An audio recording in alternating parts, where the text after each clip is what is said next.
ഒത്തുതീർപ്പ് തുടർ ചർച്ചകളുടെ ഫലം. വിശുദ്ധ കുർബാന അനുഷ്ഠാന രീതിയിലെ ഒത്തുതീർപ്പ് ദീർഘിച്ച ചർച്ചകളുടെ ഫലമാണ്. 2021 ആഗസ്റ്റിൽ മാർ ജോർജ് ആലഞ്ചേരി അധ്യക്ഷനായുള്ള സിനഡ് നടപടിക്രമം തെറ്റിച്ചുകൊണ്ട് കിഴക്കൻ ദിശ അർപ്പണ രീതി വിശുദ്ധ കുർബാനയിൽ അടിച്ചേൽപ്പിച്ചു.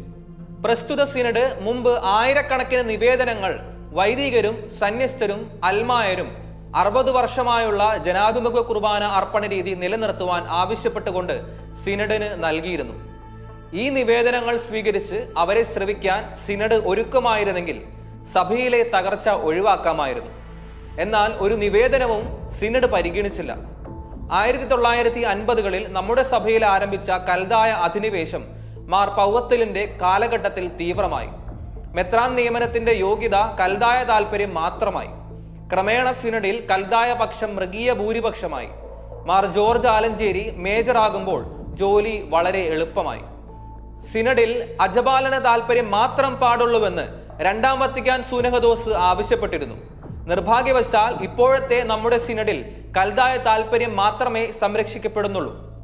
ദൈവജനത്തെ ശ്രവിച്ച് തീരുമാനമെടുക്കണമെന്ന് വത്തിക്കാനിൽ പരിശുദ്ധ മാർപ്പാപ്പയുടെ അധ്യക്ഷതയിൽ സാർവത്രിക സിനഡിൽ ചേർന്ന് തുടർച്ചയായി പ്രഖ്യാപിച്ചുകൊണ്ടിരിക്കും. ഉടനെ ചേരുന്ന സിനഡിലും ഇതിന്റെ തനി ആവർത്തനം ഉണ്ടാകും.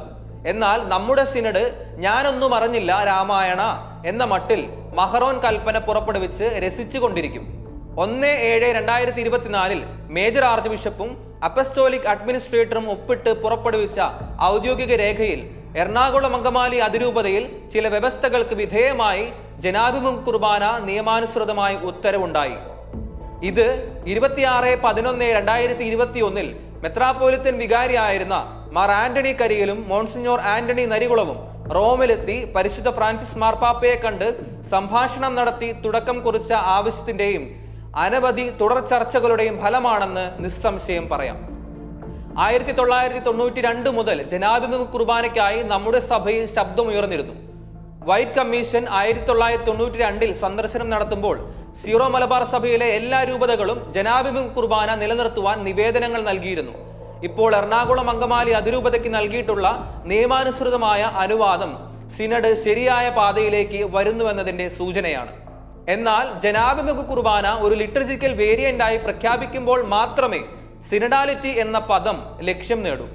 ചില കൽദായ കുഞ്ഞുങ്ങൾ, പ്രായമായ ശിശുമനസ്കരും അജ്ഞത കൊണ്ടായിരിക്കാം ചില പള്ളികളിൽ അതിക്രമം നടത്തുന്നതായി വാർത്ത വരുന്നുണ്ട്. പ്രകോപനം സൃഷ്ടിക്കുന്നവരെ സർക്കാർ നിലക്കി നിർത്തണം.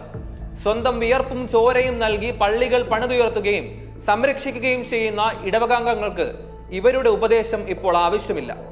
ഏകീകൃത കുർബാന എപ്പോൾ അർപ്പിക്കണമെന്ന് പുറമേ നിന്ന് വരുന്ന കുറച്ചു പേർ തീരുമാനിക്കുമെന്ന് പറയുന്നത് എവിടത്തെ നീതിയാണ്?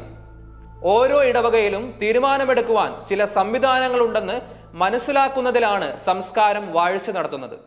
നന്ദി.